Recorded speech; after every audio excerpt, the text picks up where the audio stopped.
know that you're ready to make food at home that tastes great, doesn't break the bank, and is guest worthy. Hi, I'm Mariela. And I'm Eric, and we're here to encourage you to make your own croutons, sharpen your kitchen intuition, and show you how versatile food can be. We're breaking down all things cooking to their most practical, delicious, and doable basics. Welcome to our kitchen.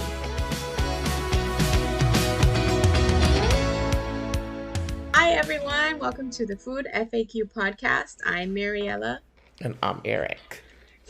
And today, being our, what do they call that when a boat sails for the first time?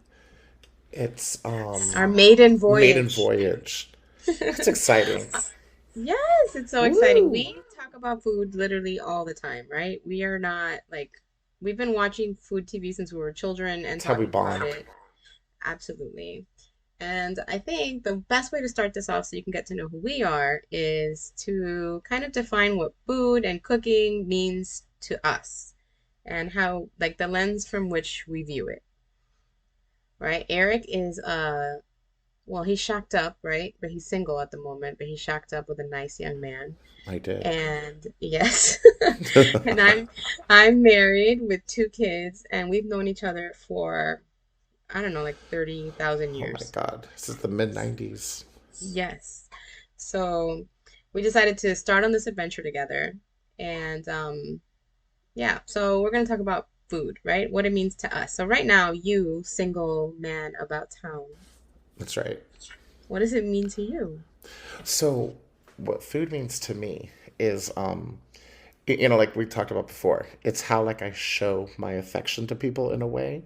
It's so I entertain a lot, and so I think it's how I welcome people into my home.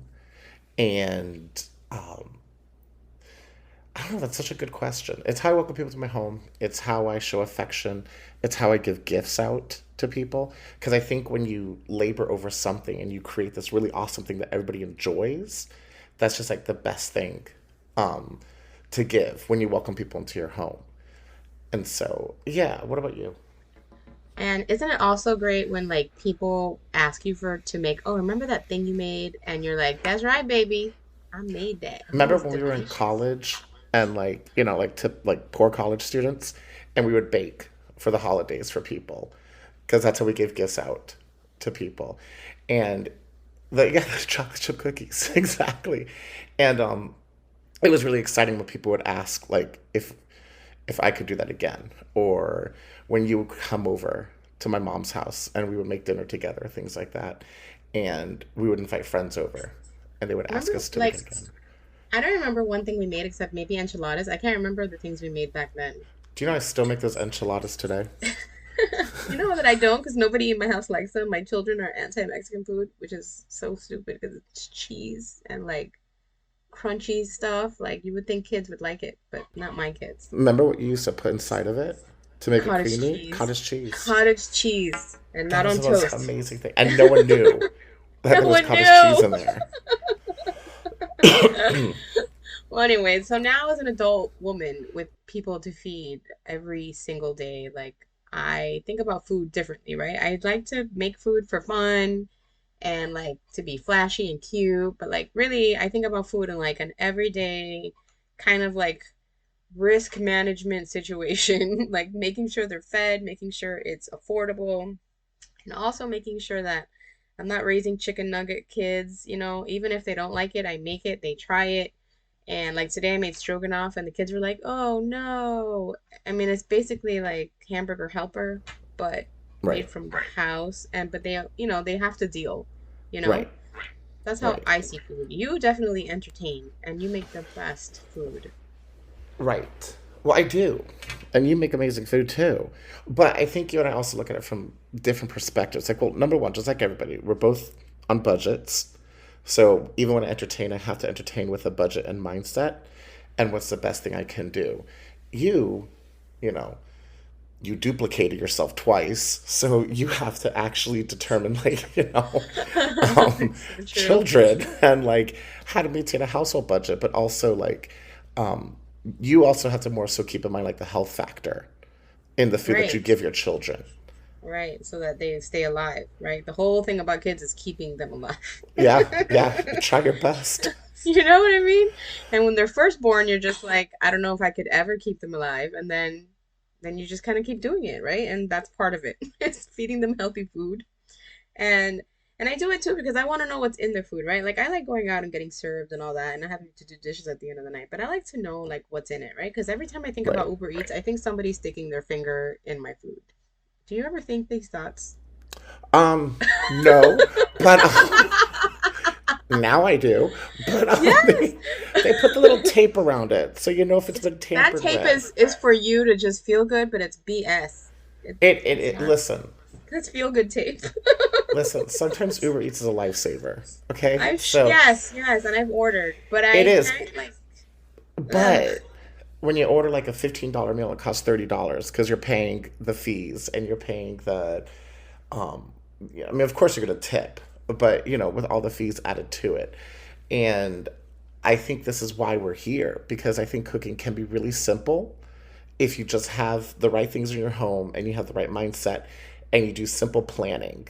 It can be simple, but it can be also enjoyable and attainable. Not like a cooking show that makes you buy $200 worth of supplies just for one meal. right, we're not here for that. We're here to No. spend 200 bucks like a week is what I'm aiming for, which is almost impossible. I mean, it is impossible to spend 200 bucks a week on food for a family, but nowadays. But yes, absolutely. When you think about when you go to a restaurant, you spend 200 bucks like literally maybe two meals, Yeah. maybe. Well, So, I don't know all if right. that's what you're going to, but yeah, you spend $200 The for two ones you take meals. me to, Eric. I only go to restaurants when I see you. So again, you had the children, so I know, I did it myself. I know. You don't have to but remind me. So, yes, we're about simple, we're about learning technique, we're about being on a budget. And I think also, like this podcast, right? It's technically may not be great the first few episodes, right? But you keep on going and you just keep trying new things, right? And cooking is like, let's say you're someone who's kind of nervous to try new things. I think most people are, adults yeah, especially, right? yeah. Like cooking is like a low risk environment where you can try something new. It doesn't have to like break the bank. It doesn't have to be something like, you know, earth shattering, but you can feel good about it if it turns out right the third, the fourth time, you know? Well, and like you said once too, well, like when you and I talked about, it, and you said it perfect. You said it's not always going to be perfect. So you're going to like not too long ago, I tried to make a burnt cheesecake for a friend, and I didn't have the proper pan because I threw it away, I guess. And so I took the recipe and split up into two small ones, and it, No. it came out like a hard cheese. So You made brie. I made You brie, made brie. but it wasn't perfect. But it was fun. I have to make it up to this person, but it was Buy that fun pan. to just try it. And as many times I made cheesecake, it was really upsetting that I messed it up. Um, but at the end of the day, we still had a good time making it, and the taste was good. The texture was horrible. So everybody's gonna mess up, and that's okay.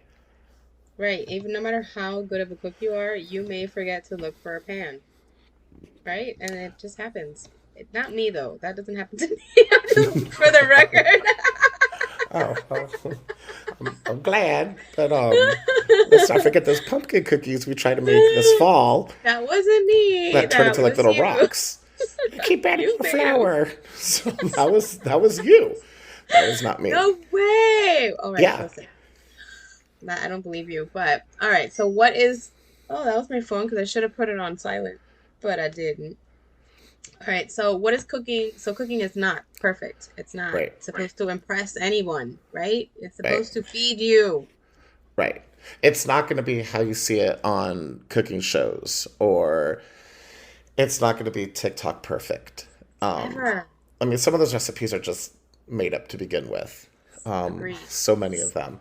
But I think one thing that food does, it brings people together. It brings families together, friends together, and in the crazy life that we all live, whether you have family or not, it's that period of time, whether it's a gathering or a family dinner, it just brings you together, Right. for those moments.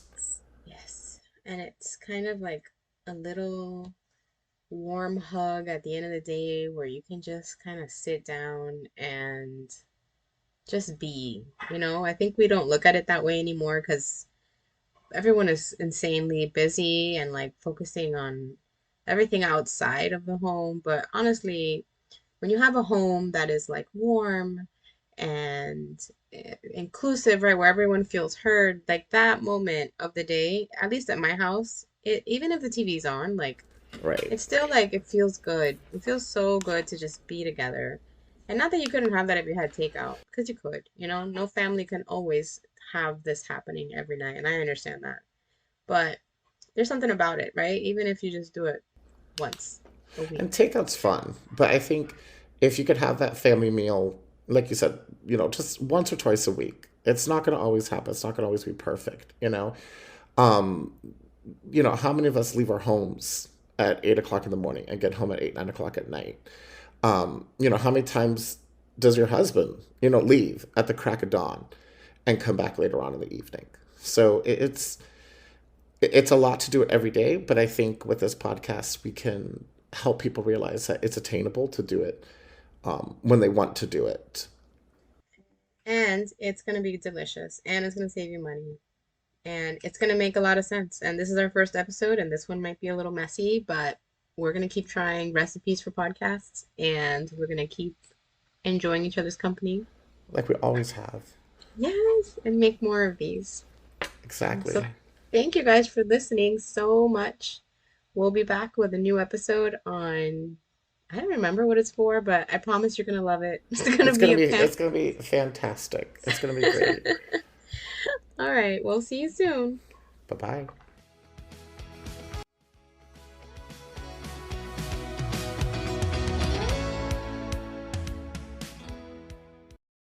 Thanks so much for listening to this episode of the Food FAQ podcast. Please leave us a 5-star review on Apple Podcasts so that more kitchen magicians can find us and invite you to their dinner parties. Connect with us over on Instagram at FoodFAQ Podcast for more fun and recipes. See you there.